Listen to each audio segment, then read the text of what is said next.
falando do Brasil de hoje, infelizmente hoje mesmo, um dos assuntos mais comentados no Twitter era o pedido da volta do AI-5 ou algo semelhante. Você que fala tanto na memória, no valor da memória, que usa a memória como instrumento de trabalho, como reagir? Estou me pedindo uma receita que eu não tenho. Eu acho que é um pequeno núcleo, um grupúsculo de psicopatas, de aberrações, que não tem ideia do que estão falando, não tem ideia do que foi o AI-5. É curioso como instrumentos tipo WhatsApp, Twitter, Facebook, eu não uso nada disso, como multiplica o poder dos imbecis. Eu não tenho dúvida que há um núcleo de poder no governo que defenderia a volta do AI-5. Não me surpreenderia para nada. Primeiro, eu acho que não passa porque resta um vestígio de decência nas instituições brasileiras. Segundo, que se não se justificava em 68, muito menos hoje. Eu acho que isso é uma amostra da cretinice instalada, encravada em vários setores do poder do meu país. Não me surpreende, não me surpreende.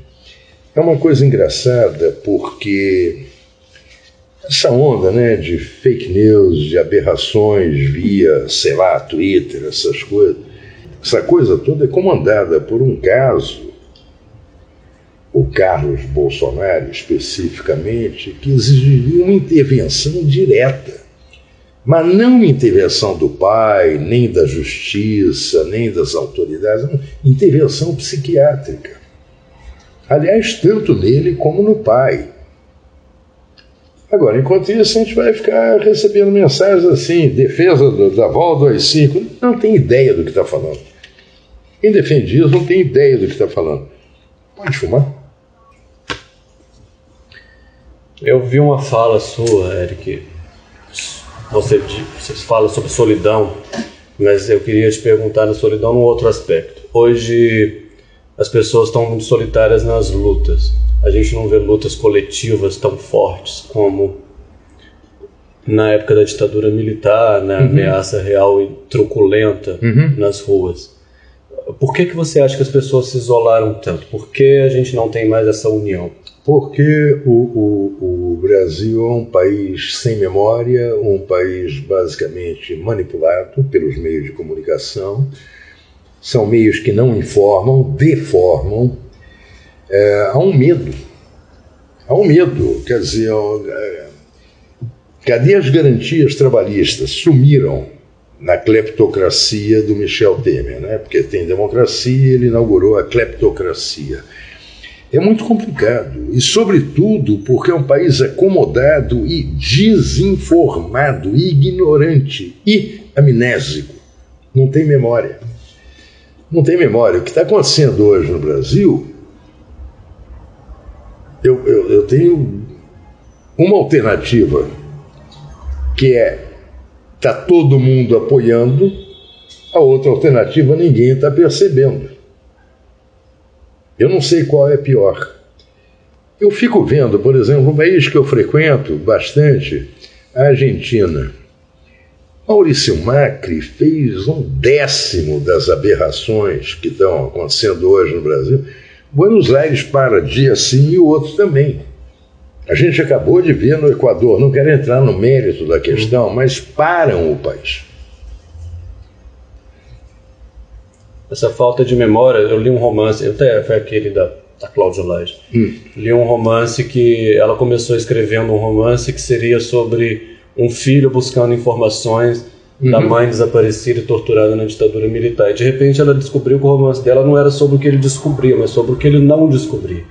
Pela falta de história, pela falta de registro, a falta da memória.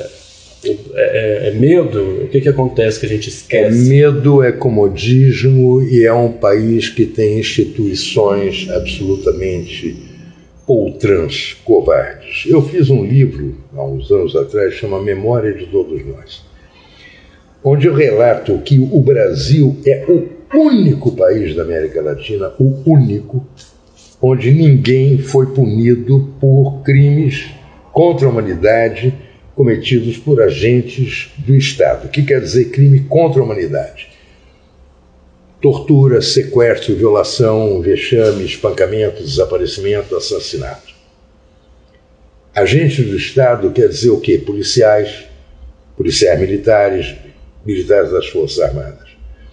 Quando o livro saiu, algumas pessoas me perguntavam: pô, você conta 3 casos da Argentina, um do Chile e um do Uruguai. É verdade.